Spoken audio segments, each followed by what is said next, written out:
This past summer, we took, I believe, about 40 high school and middle school students from White Swan to summer camp, which that is applaud-worthy. It's amazing. They have done such a good job. And Yesenia is one of those kids. So even as she talks about her leaders and people that have been important to her in her life, they are her Sacred Road leaders, Young Life leaders. They're all the same. It's a pretty cool partnership. So with that, I'm going to lower this just a touch, and I'm going to turn it over to Yesenia. Let's go.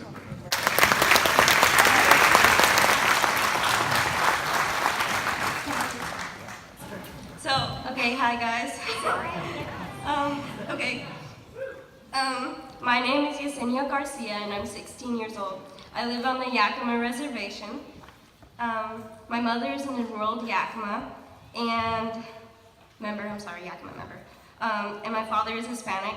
I'm very excited and honored to tell you the story that God is writing in my life. Okay, before coming to know the Lord, my childhood was really rough. My father isn't in my life. My stepdad was an abuser. I was sexually abused by extended family.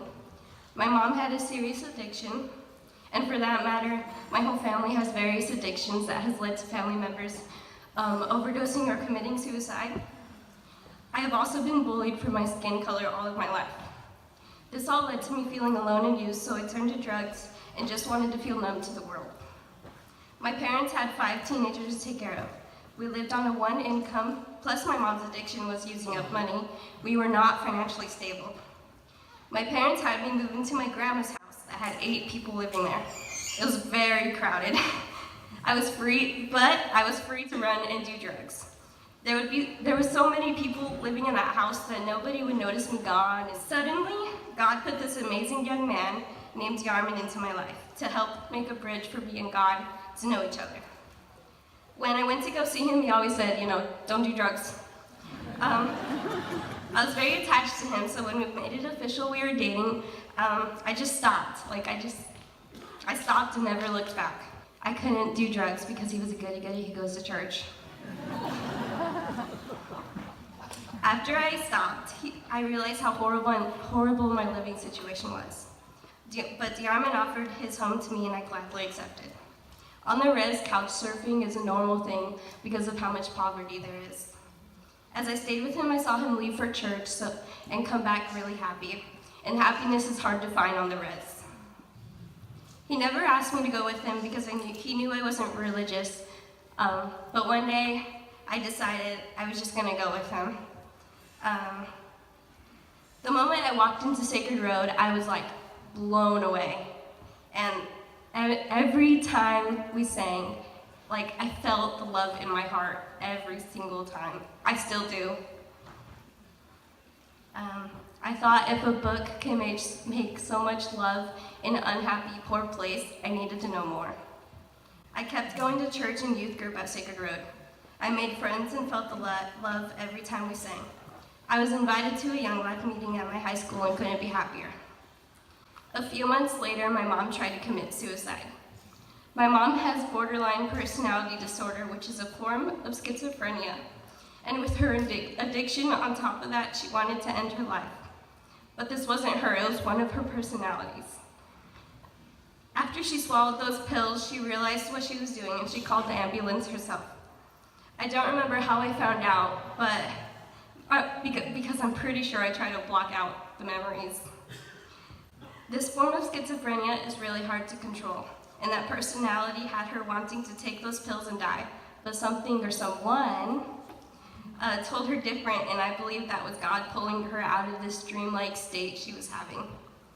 God's voice was telling her that she needed to live not just for her, but for her kids. My leaders were so supportive in every way. My leaders soon invited me to Young Life Camp. Yes, I was scared to go, but I went anyways. I didn't know what this camp was for, besides being about God, of course. It turned out to be the best week of my life. I didn't have to pay a thing because of generous donors. During cabin discussions, I cried a lot. I was worried about my mom in a new place, and I was just overwhelmed. One night, we had 15 minutes to talk to God. At this point, I was curious about God, but was not sure if I could believe something that or the things that were said in the Bible. Even though I was unsure, I prayed. I said, if there's a God out there, you better keep my mom alive and well until I get back, or I'll give up on you. Not kidding. That night, I laid in my bed wondering why there's a camp in the middle of a canyon if God wasn't real. I asked my wonderful leader, Jade, these questions I had about God. I don't remember what her answers were, but they must have been pretty good. Because that night, we had another 15 minutes to talk to God. And I said, God, I know you're there, and I'm sorry for my mean words, but my mom is my rock. Yes, she has this addiction, but I love her very much. And God, you know it, so I will trust in you. I asked God into my heart that next morning. 2 weeks later, I was baptized. The next month, I was hired for my first job at Swan Graphics, which is a part of Sacred Road.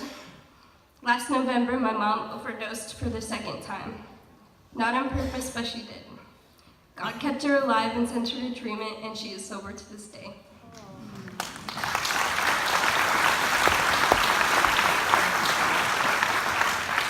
At this point, I was still living with DeArmond, but I knew it probably shouldn't be.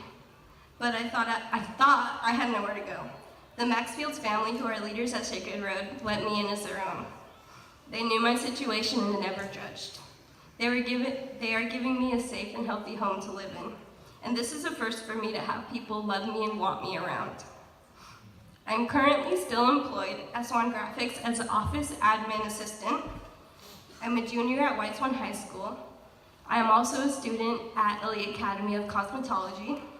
I have been given many leadership roles from my leaders for youth group and Young Life meetings.